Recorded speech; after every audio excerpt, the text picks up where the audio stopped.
We're going to call this Sun B video, or 0005B, depending how weird I want to be with it. Astrology takes up many numerous pieces. One of those pieces is your sun sign. Your sun sign being the present position of the sun at the time of your birth. Now, this is a fairly easy one to figure out. It is, quite literally, month and day, and you've got basically what you need. It's a pretty consistent system that we use that runs through 12 different signs, beginning with Aries on March 20th, March 19th. See, there's going to be some people get weird with this because there is a little bit of leeway between lines where some interpret it to be at this point, some interpret it to be at this point, and it basically comes down to the accuracy of the tools that you're using.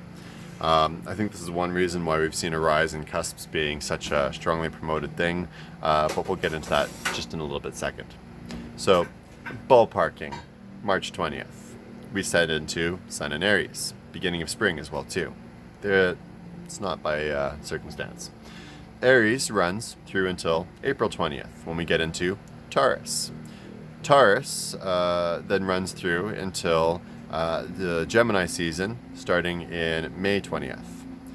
June 20th, we move over into Cancer season. July 20th, we move into Leo season. What comes after July? August 20th, we come into Virgo season. Sorry, Virgos. September 20th, we move into Libra season. October 20th, we move into Scorpio season.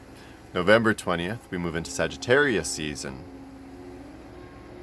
December 20th, we move into Capricorn season. January 20th into Aquarius season. And then February 20th into Pisces season. Back on March 20th, back into Aries season, we've done that one full loop, that one full cycle. Now, the sun moving through during that calendar year brings up different energies, different vibes, different flows. Each one of the signs has a different personality, a different interpretation. And what the sun overlays on a person is a basic framework, how that interpretation of that personality is going to be started.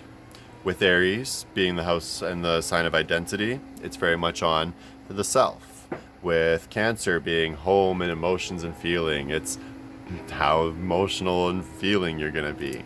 It depends. The deeper details of the natal chart will always bring up just how much influence and how much flow is really going to come up overall.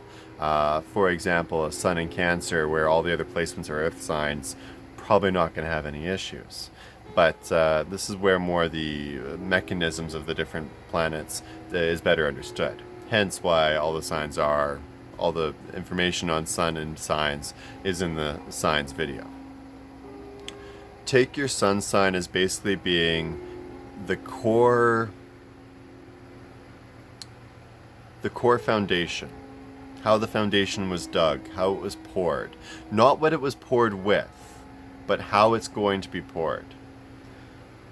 And when you take that foundation and build something upon it, what you fill that with is what's really important.